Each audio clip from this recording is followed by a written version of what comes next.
Oi, gente, linha aberta na TV com um tema super interessante para esta semana. Nós vamos estar falando sobre a alma, sobre como que a tecnologia tem afetado a vida das pessoas no mundo de hoje. E para isso, nós temos um jornalista que é internacional e está aqui nos Estados Unidos para lançar um livro muito interessante.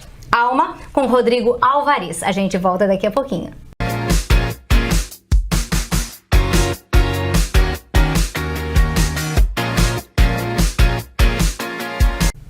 Rodrigo, que bom ter você aqui no programa Linha Aberta Prazer na TV, estar aqui com né? você. Jornalista. Olha só, gente, a gente vai estar aqui trocando figurinhas, né? Porque é colega de trabalho. O Rodrigo trabalhou na Globo, né, por muitos anos.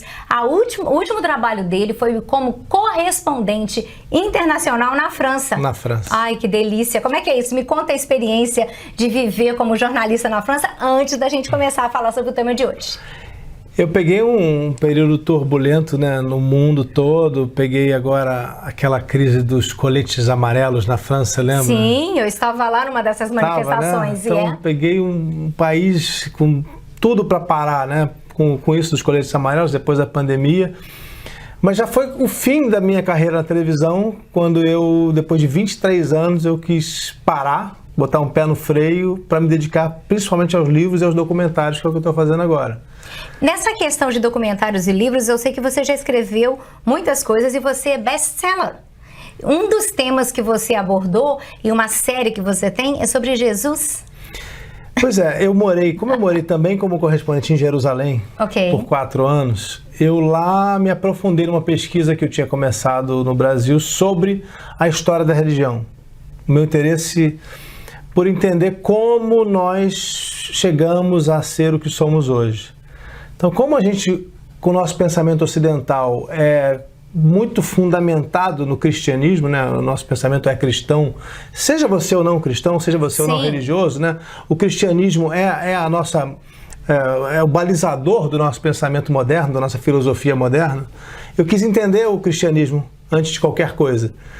E vivendo em Jerusalém, eu morava a 1 quilômetro e meio do túmulo de Jesus. Uau! Qual deles? Tem 2 lá, pois né? Pois é, dos 2, porque é muito próximo muito um do próximos, outro, né? Yeah. De todos esses lugares sagrados, né, que a gente não sabe onde foi exatamente o quê, que uma tradição religiosa diz que foi aqui, outra que diz que foi ali. Isso a gente sabe que ninguém tem certeza, tá? Yes. É uma ilusão achar que é aqui ou é ali. É muito próximo daqui, é provavelmente aqui. Mas eu morava nesse lugar e convivia com essa realidade, e ali me senti muito à vontade para pesquisar sobre a vida de Jesus. E assim escrevi um livro chamado Jesus, o Homem Mais Amado da História. Você falou best-seller, foi um best-seller, continua um livro muito procurado.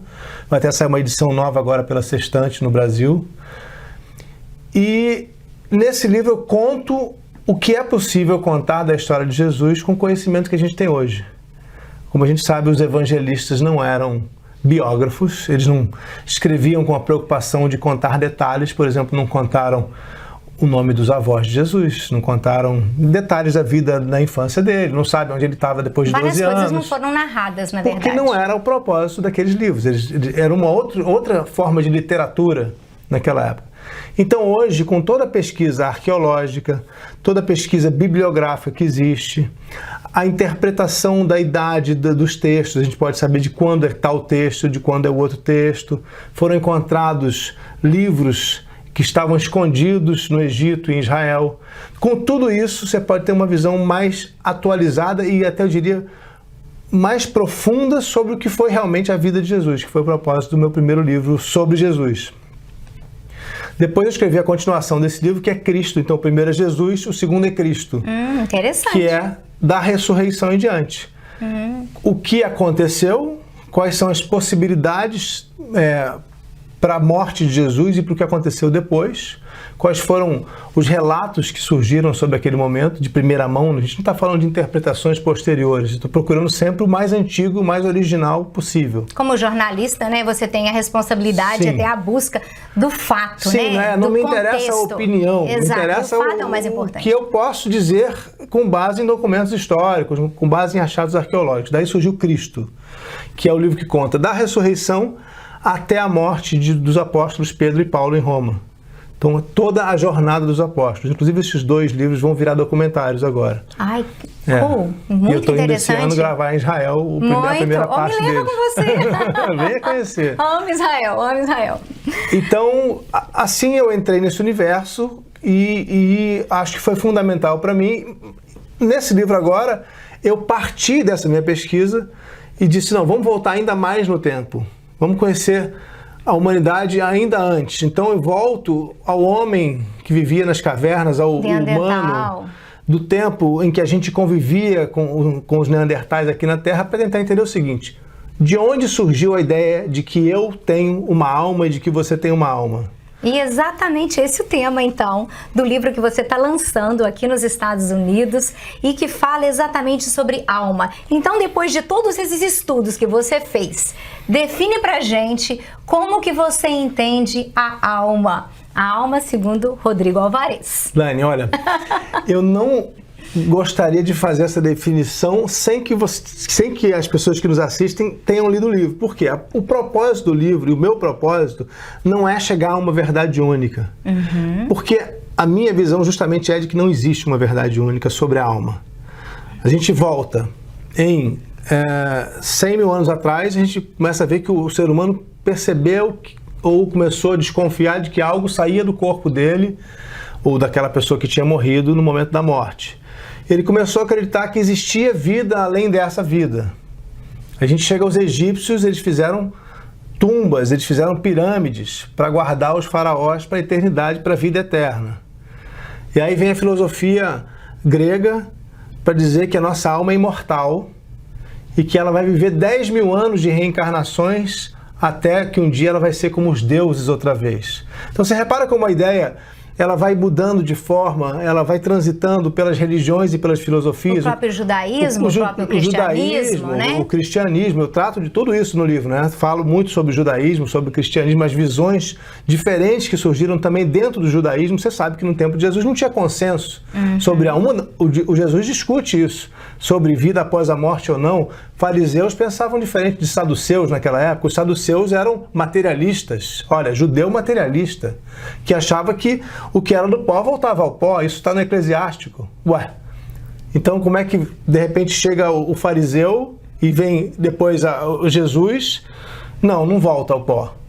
E essa questão que você até falou aqui no seu livro, eu dei uma olhadinha, em relação a judaísmo, cristianismo e as ideias de Platão, fala um pouquinho aí pra gente. Porque acho que é interessante para as pessoas quererem entender qual a correlação aí de... A gente tem uma ideia, como a gente vem de um país cristão, né, não importa se é evangélico, católico, ou de qualquer denominação, é um país cristão, de maioria cristã. A gente tem a impressão, às vezes, de que o mundo começou no cristianismo, que o mundo começou com Jesus. Só que o mundo existe antes de Jesus. Sim. E o Jesus também teve as suas influências. O pensamento de Jesus também tem influência dos gregos, por exemplo.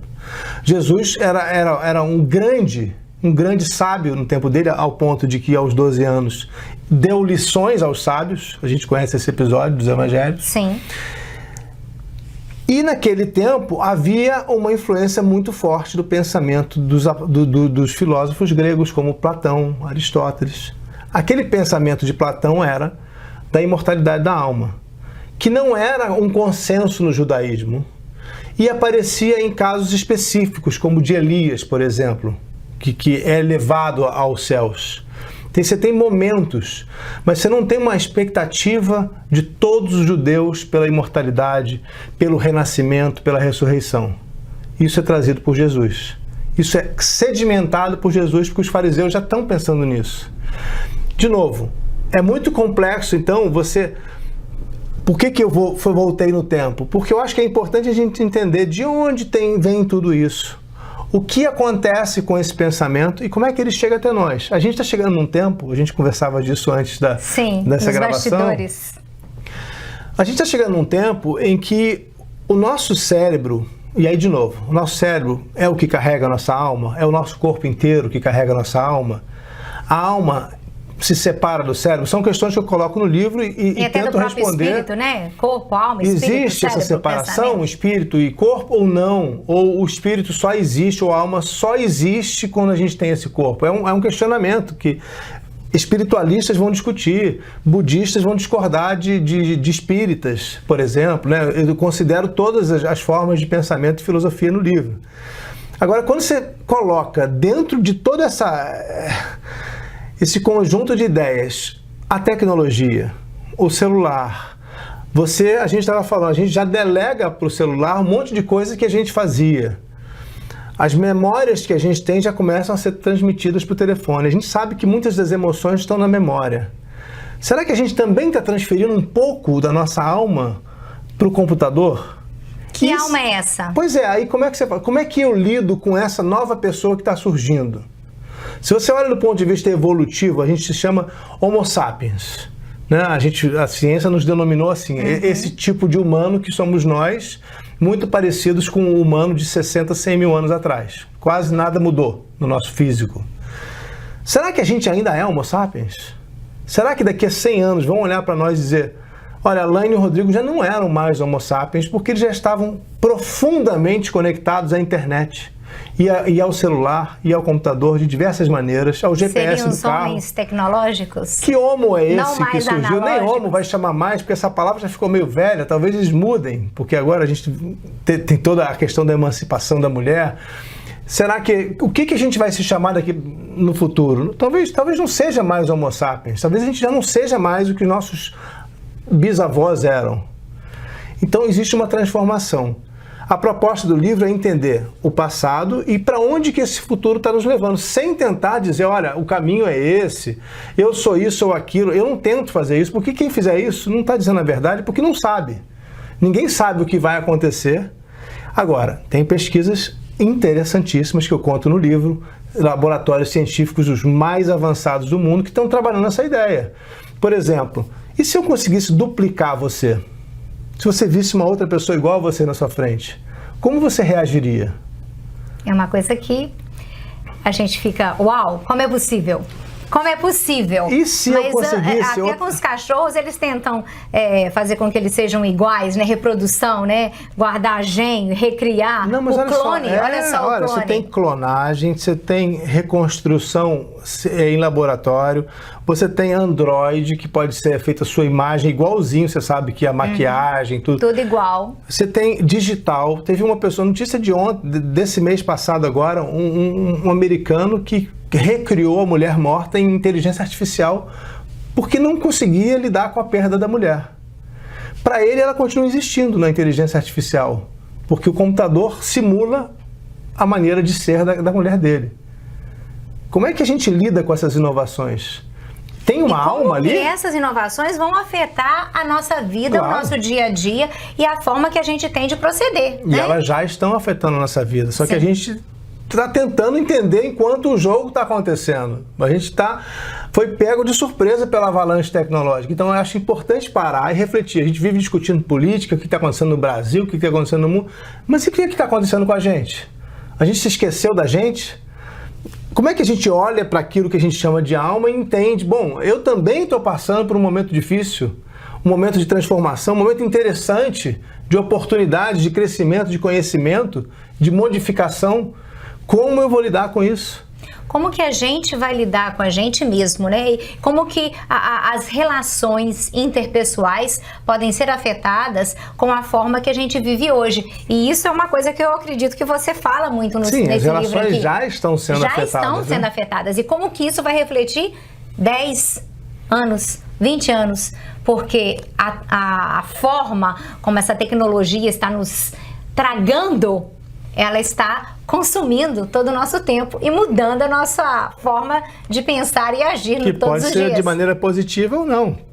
Agora, eu proponho também, e se, como alguns cientistas dizem, a gente puder pegar a Alaine, decompor todas as suas células, todas as suas memórias e recriar você num sistema de computador? Tem gente que diz que isso vai ser possível em 20 anos. Tem gente que diz que em 2045, quando eu falo gente, é cientista. Cientistas. Tá? Tem cientistas que dizem que em 2045 é possível fazer um holograma de uma pessoa. Ou seja, eu não preciso mais do meu corpo para existir. Aí eu pergunto, primeiro, você acredita? É uma questão para se colocar. É uma question mark. Né? Não é uma resposta simples. É possível recriar. Pois até que ponto vale a pena e até que ponto isso é Mas real talvez não seja possível. Tá? Porque aí quando você chega num certo limite... Humana.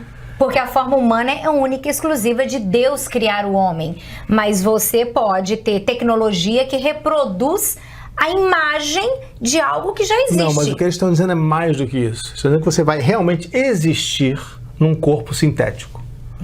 Ou seja, que eles vão conseguir transferir a sua existência para um Android, por exemplo. Para uma máquina. Ou para um chipzinho que sai um holograma com a sua imagem e é você pensando ali dentro. Essa é uma afirmação que muita gente faz hoje. Muito louca. É crível isso? É possível? Eu não sei. Eu olho para isso, por exemplo, com certa desconfiança. Você sem esse corpo? É possível existir num corpo digital? E se eu transfiro as minhas memórias para o digital, elas são ainda as minhas memórias ou são as de outra existência? Até que ponto o controle humano pode ser feito a partir dessas premissas?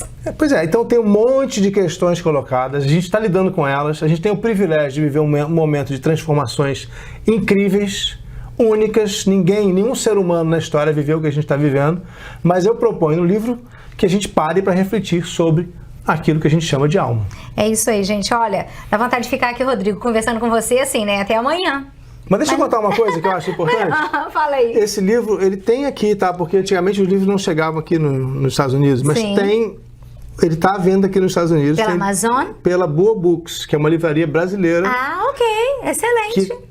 Que tem... A gente vai colocar as informações tudo aqui embaixo para vocês poderem ver. Porque antigamente trazia na mala o livro, eu morava em Nova York, São Francisco, pedia muito, traz livro para mim, não, mas não preciso não, tem aqui. Mas hoje muitos podem ser encontrados também no Amazon, mas a gente vai colocar aqui embaixo as informações de como adquirir o livro Alma. E, olha, muito sucesso, bem-vindo aos Estados Unidos. Obrigado. E é um prazer realmente estar compartilhando com a nossa audiência um pouquinho da sua história, do seu conhecimento em relação a todas essas coisas que você tem aprendido na sua caminhada como jornalista. Prazer estar aqui com você. Obrigado a todos. Muito obrigada, gente. A gente volta no próximo programa, sempre com um assunto interessante para a nossa comunidade. Até lá.